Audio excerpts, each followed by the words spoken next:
Hello friends, welcome to my YouTube channel time of study. तो आज का हमारा जो टॉपिक है वो क्लास 11th के चैप्टर नंबर फर्स्ट अर्थशास्त्र के अवधारणा एवं अर्थशास्त्र में सांख्यिकी का महत्व। तो आज हम चैप्टर फर्स्ट के बारे में पढ़ेंगे। फ्रेंड्स, मैं इसके दो पार्ट्स में वीडियो बनाऊंगा क्योंकि ये एक लेंथी चैप्टर है। इससे पहले मैंने इसके बारे में कुछ बेसिक कंसेप्ट पे एक वीडियो बनाई है। यदि आपने वीडियो नहीं देखी है तो मैं उसका लिंक डिस्क्रिप्शन में दे दूँगा, आप डिस्क्रिप्शन में जाके वीडियो को देख सकते हैं। तो चलिए आज का हम टॉपिक स्टार्ट करते हैं। अर्थशास्त्र। अर्थशास्त्र से अभिप्राय मनुष्य की धन संबंधी क्रियाओं से है, जैसे पेन खरीदना, व्यापार करना, इन सभी में धन का प्रयोग किया जाता है। तो अर्थशास्त्र से अभिप्राय मनुष्य की धन संबंधी क्रियाओं से है, जिसमें वो धन से संबंधित कार्य करता है या आर्थिक कार्य करता है, तो उसे अर्थशास्त्र कहते हैं। फिर आता है हमारा आर्थिक क्रियाएं। आर्थिक क्रियाएं वे क्रियाएं हैं जिनमें धन कमाने के उद्देश्य से कार्य किया जाता है, आर्थिक क्रियाएं कहलाती है। जैसे व्यापार, उत्पादन, नौकरी करना आदि। जिसमें हम लोग व्यापार, उत्पादन या नौकरी करते हैं, इनसे हमें क्या प्राप्त होता है? धन। जब हम व्यापार करते हैं तो उससे भी हमें धन प्राप्त होगा, या कहीं पे हम नौकरी कर रहे हैं उससे भी हम धन प्राप्त होता है। तो वो सभी क्या है? आर्थिक क्रियाएं। फिर आता है गैर आर्थिक क्रियाएं। वे क्रियाएं जिनमें धन कमाने के उद्देश्य से कार्य नहीं किया जाता, गैर आर्थिक क्रियाएं कहलाती है। जैसे सेवा करना या मदद करना। जिसमें हम धन कमाने के उद्देश्य से कोई कार्य नहीं करते हैं, वो गैर आर्थिक क्रिया होती है। जैसे हम किसी की मदद कर देते हैं, या घर में जो हमारी माँ या बहन जो हमारी सेवा करती है या कुछ काम करती है, वो सभी क्या होती है? गैर आर्थिक क्रियाएं होती हैं। इनसे उन्हें धन प्राप्त नहीं होता। नेक्स्ट, उपभोक्ता।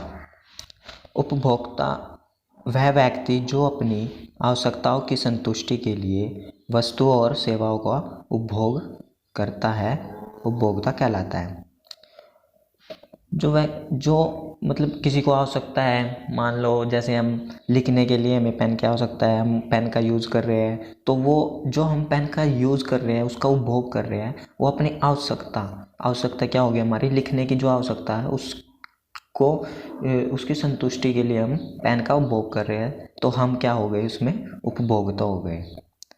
तो नेक्स्ट, उपभोग एक क्रिया है जिसके द्वारा अपनी आवश्यकताओं की प्रत्यक्ष संतुष्टि के लिए वस्तु और सेवाओं का प्रयोग किया जाता है। मैंने अभी बताया कि जैसे हम लिखने के लिए पेन का प्रयोग करते हैं, तो वो हमारी क्या होगी? प्रत्यक्ष संतुष्टि। जो हम प्रत्यक्ष संतुष्टि करने के लिए जो हम किसी वस्तु या सेवा का प्रयोग करते हैं, उसको हम उपभोग कहते हैं। फिर आता है उत्पादक। एक व्यक्ति जो धन कमाने के लिए वस्तु और सेवाओं का उत्पादन करता है, उत्पादक कहलाता है। जैसे किसान, फैक्ट्री मजदूर आदि। किसान जैसे वो पैसे कमाने के लिए हमारे लिए फसलों का उत्पादन करता है, फैक्ट्री मजदूर हमारे लिए वस्तुओं का करता है, तो वो उसे हम क्या बोलेंगे? उत्पादक। फिर आता है उत्पादन। कच्चे माल को तैयार माल में बदलना जिसका कोई बाजार मूल्य हो, उत्पादन कहलाता है। जैसे पत्ते से कागज बनाना। उत्पादन, जैसे हम किसी कच्चे माल से कोई वस्तु बनाते हैं जिसका कोई बाजार मूल्य हो, तो उसे हम उत्पादन बोलेंगे। जैसे पत्ते से कागज बनाना, हमने पत्ते से कागज बना दिया, इसका एक बाजार मूल्य भी है और ये हमारी आवश्यकताओं को भी पूरा करता है। फिर आता है वितरण। वितरण से अभिप्राय है कि राष्ट्रीय आय को उत्पादन के चारों साधनों में बांटना वितरण कहलाता है। जैसे भूमि के लिए हमें लगान, श्रमिकों में वेतन या मजदूरी देनी होती है, पूंजी के लिए ब्याज, और उद्यमी, उद्यमी यानी मालिक, मालिक को क्या प्राप्त होता है, लाभ या हानि। तो उसके बाद आता है हमारा निवेश। निवेश पूंजीगत पदार्थ पर किया गया व्यय जिससे हमें धन की प्राप्ति होगी, निवेश कहलाता है। जैसे हम किसी पूंजीगत पदार्थ पर कोई व्यय करते हैं, कोई खर्च करते हैं और आगे चल के हमें उससे धन प्राप्त होगा, तो जो वो व्यय किया गया जो व्यय होता है या जो खर्च किया गया जो खर्च होता है उसको हम निवेश बोलते हैं। फिर आता है बचत। आय का वह भाग या हिस्सा जिसे खर्च नहीं किया जाता बचत कहलाता है। आय का वह भाग जिसे खर्च नहीं किया जाता बचत कहलाता है। मान लो हमारी आय 3,000 रुपये है, हमारी आय कितनी है, 3,000 रुपये, उसमें से हमने 2,000 रुपये खर्च कर दिए, तो हमारे पास जो 1,000 रुपये बचे हैं जिसको हम खर्च नहीं करेंगे वो हमारी क्या कहलाएगी, बचत। वो हमारी क्या कहलाएगी, बचत। फिर आते हैं आर्थिक समस्या, सबसे मेन है ये इसमें भी। आर्थिक समस्या ही चयन की समस्या होती है। इसका कारण है कि हमारे साधन सीमित एवं दुर्लभ हैं और इनके वैकल्पिक उपयोग हैं जिससे चयन की समस्या उत्पन्न होती है। यह दुर्लभता का कारण भी होता है। जैसे दूध एक सीमित साधन है, इसका प्रयोग अनेक कार्य जैसे दही बनाना, पनीर या आइसक्रीम बनाने में होता है।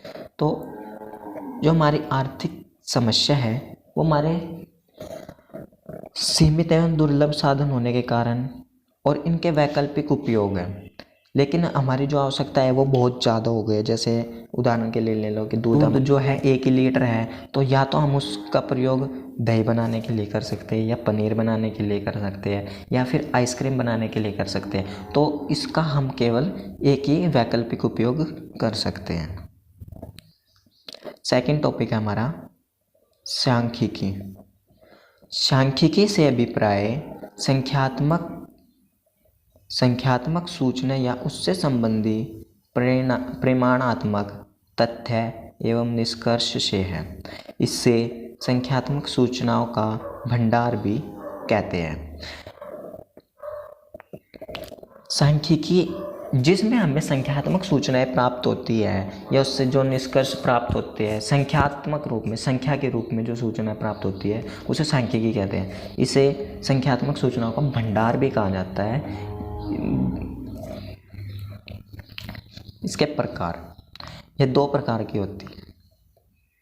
यह 2 प्रकार की होती है। आज हम एक प्रकार के बारे में जानेंगे, सांख्यिकी बहुवचन संज्ञा। सांख्यिकी बहुवचन संज्ञा के रूप में। बहुवचन के रूप में सांख्यिकी का अर्थ अंकों के रूप में व्यक्त की गई सूचना अथवा आंकड़ों से होता है। जैसे जनसंख्या संबंधी आंकड़े, रोजगार संबंधी आंकड़े, सार्वजनिक व्यय के आंकड़े।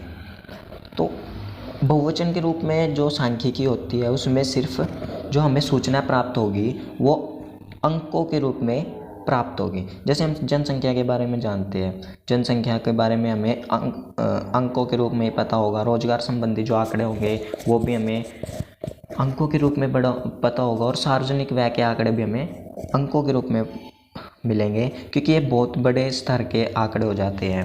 क्योंकि इसमें हम जो है सारे जनसंख्या के बारे में पता करते हैं, सारे रोजगार व्यक्ति या कोई बेरोजगार व्यक्तियों के बारे में पता होता है इसमें। तो ये है इसकी परिभाषाएं। कुछ विद्वानों ने बहुवचन संज्ञा के रूप में विभिन्न लेखकों ने सांख्यिकी की निम्नलिखित परिभाषाएं दी है, जो निम्नलिखित है। तो चलिए सबसे पहले आते हैं A.L. बाउले के अनुसार। ये हमसे क्वेश्चन आ भी सकता है, एग्जाम्स में पूछ भी लेता है। कोई भी एक लेखक का नाम देकर उससे हमसे जो है उसकी परिभाषा के बारे में पूछ सकते हैं, तो इसको अच्छे से करना। A.L. बाउले के अनुसार आंकड़े अनुसंधान के किसी विभाग में तथ्यों के संख्या के रूप में ऐसे विवरण होते हैं जिन्हें एक दूसरे के संबंधित रूप में प्रस्तुत किया जाता है। यदि हमें सेम टू सेम किसी की परिभाषाएं लिखनी है तो सबसे पहले हमें इसको इन्वर्टेड कोमा में लिखना पड़ेगा। यदि आपको ये एज इट इज़ याद नहीं है तो हम इनका प्रयोग नहीं करेंगे और अपनी लैंग्वेज में भी हम इसको लिख सकते हैं, ये आपका कोई गलत नहीं होगा। दूसरे हैं वॉलिस एवं रॉबर्ट्स के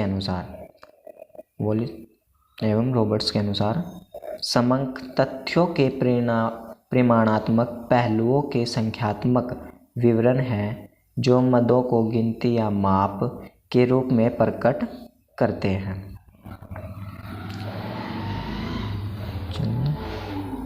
अभी हम सांख्यिकी की बहुवचन संज्ञा अथवा समंकों के रूप में विशेषताएं।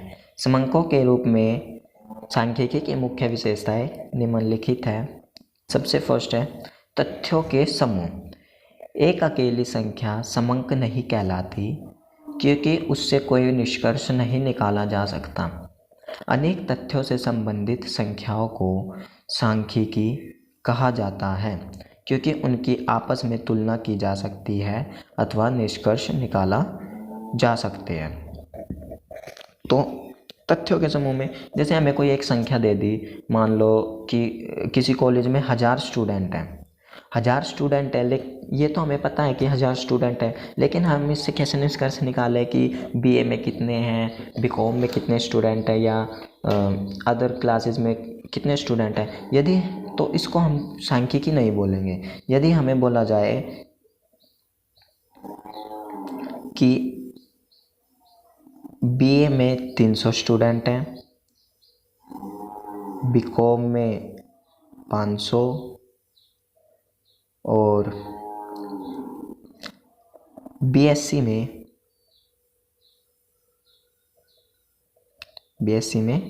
200 स्टूडेंट हैं, तो हम इसको सांख्यिकी बोलेंगे क्योंकि हमें इससे पता चल रहा है, इससे निष्कर्ष निकाला गया है कि बीए में 300 है, बीकॉम में 500 और बीएससी में 200 स्टूडेंट हैं। इससे हमें आसानी से पता भी चल गया और इसमें जो है तुलना भी है, तो इसको हम सांख्यिकी बोलेंगे नहीं। अगर जो हमें पहले जो आंकड़े दिए गए थे कि किसी विद्यालय या कॉलेज में 1000 स्टूडेंट है, तो इसको हम सांख्यिकी नहीं बोलेंगे।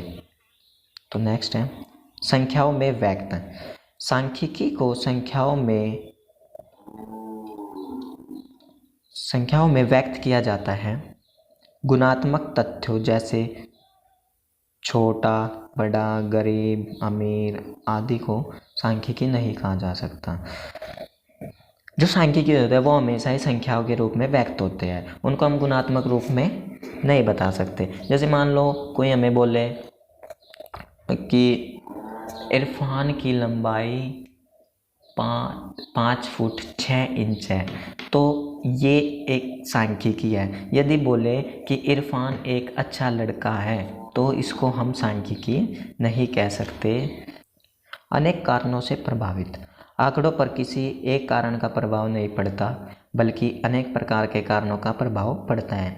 यदि आंकड़े केवल एक ही कारण से प्रभावित होते हैं, तो उस कारण को हटाने के बाद वे सामान्य हो जाएंगे और उसका कोई भी महत्व नहीं रहेगा। अतः आंकड़ों पर कई प्रकार के कारणों द्वारा प्रभावित होते हैं। तो इसमें कोई भी हम आंकड़े लेते हैं तो वो आंकड़े कई कारणों से प्रभावित होने चाहिए। मान लो जैसे हमने ले लिया किसान से संबंधित, मान लो कि अब की बार फसलों में 30% वृद्धि हुई। यदि हम इसको बोलें कि सिर्फ एक कारण से हुई कि मौसम अच्छा है, मौसम अच्छा होने के कारण इसमें वृद्धि हुई, यदि वो कारण हट जाए तो ये फिर से सामान्य हो जाएंगे। यदि हम बोले कि कृषि में अब की बार 30% वृद्धि हुई, इसका कारण यह था कि मांग अधिक थी, मांग बढ़ी, पूर्ति बढ़ी और मौसम भी अच्छा रहा और बहुत से अनेक कारण हो सकते हैं। नेक्स्ट,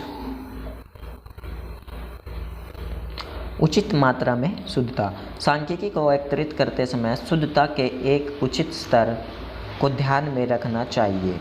यह शुद्धता अनुसंधान के उद्देश्य, उसकी प्रकृति, आकार व उपलब्ध साधनों पर निर्भर करती है।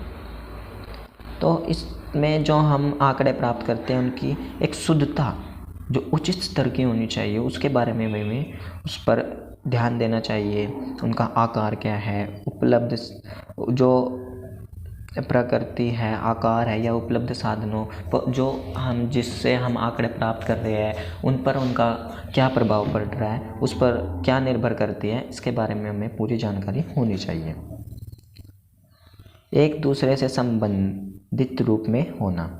केवल उन संख्याओं को समंक कहा जाएगा जो एक दूसरे से संबंधित हो अथवा उनकी परस्पर तुलना की जा सके। जब तक उनमें तुलना का गुण न हो वे सांख्यिकी नहीं कहलाएगी। मान लो जैसे कि हमने पिछले उदाहरण लिया कि किसी कॉलेज में 1000 स्टूडेंट हैं, किसी कॉलेज में 1000 स्टूडेंट हैं, तो ये इसमें कोई तुलना नहीं हो रही है, ये तो सिर्फ एक संख्या है, ये कोई सांख्यिकी नहीं है। यदि हमें बोला जाए कि बीए में 300 स्टूडेंट, बीकॉम में 500 स्टूडेंट और बीएससी में 200 स्टूडेंट हैं, तो इनमें क्या हो रही है, परस्पर तुलना भी हो रही है और ये एक दूसरे से संबंधित है। इसमें संबंध ये है कि इसमें जो है हर क्लास वाइज स्टूडेंट्स की संख्याओं के बारे में बताया गया है। तो इनको हम सांख्यिकी बोलेंगे। नेक्स्ट, पूर्व निश्चित उद्देश्य। आंकड़े किसी पूर्व निश्चित उद्देश्य के लिए ही एकत्रित किए जाते हैं। बिना किसी उद्देश्य से एकत्रित की गई सूचनाएं केवल संख्या ही कहलाएगी। उन्हें सांख्यिकी नहीं कहा जाएगा। अतः इनका पूर्व निश्चित उद्देश्य होना चाहिए। जब भी हम कोई आंकड़े इकट्ठा कर रहे हैं तो उसका एक निश्चित उद्देश्य होना चाहिए। जैसे मान लो हम किसानों से संबंधित कोई आंकड़े प्राप्त कर रहे हैं तो हमें एक निश्चित उद्देश्य होना चाहिए कि हम किसानों की उनकी फसल के बारे में जो आंकड़े इकट्ठा कर रहे हैं वो किस लिए कर रहे हैं। जो अगर हमारा उद्देश्य है कि भाई उनकी फसल की पूर्ति के बारे में हम आंकड़े इकट्ठा कर रहे हैं या उनसे फसल में हुई हानि के आंकड़े इकट्ठा कर रहे हैं, तो हानि एक या पूर्ति हमारा एक निश्चित उद्देश्य हो जाएगा। तो इसके बारे में हमें एक निश्चित उद्देश्य भी होना जरूरी है। गणना एवं अनुमान।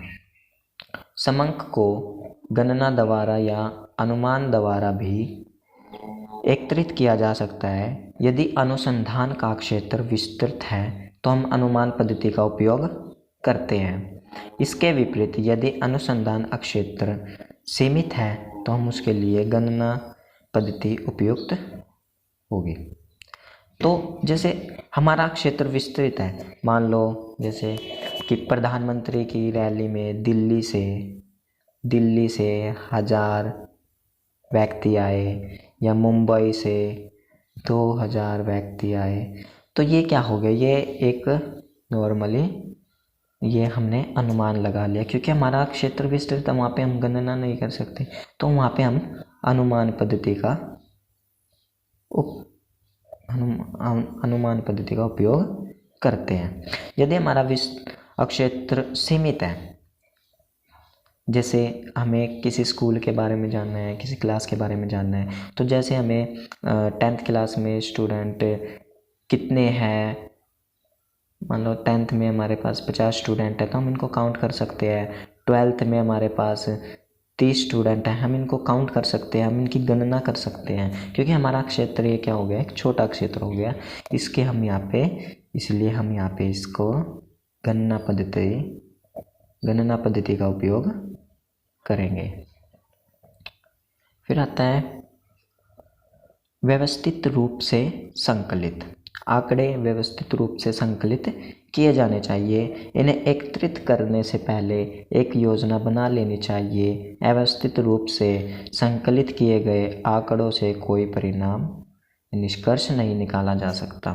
जैसे हमने कोई आंकड़े प्राप्त कर लिए तो उसको एक व्यवस्थित रूप में इकट्ठा करना चाहिए। मान लो हमने एक एग्ज़ाम ले लिया स्टूडेंट्स का और हमने उनके नंबर डाल लिए, ऐसे जो उन्होंने जो अंक प्राप्त किए हैं उनको हमने एक लिस्ट में ऐसे डाल लिया बिना रोल नंबर या बिना क्लास के, तो हम उससे जो है निष्कर्ष नहीं निकाल सकते, हम उसका कोई परिणाम नहीं निकाल सकते। तो हमें उनके जो है रोल नंबर भी डालने चाहिए, रोल नंबर वाइज उनके नंबर डालने चाहिए और रोल नंबर के साथ साथ उनकी क्लास भी हमने डालनी चाहिए कि ये किस क्लास के स्टूडेंट है और इनका क्या क्या रोल नंबर है, जब हमने उसका मार्क्स डालने चाहिए।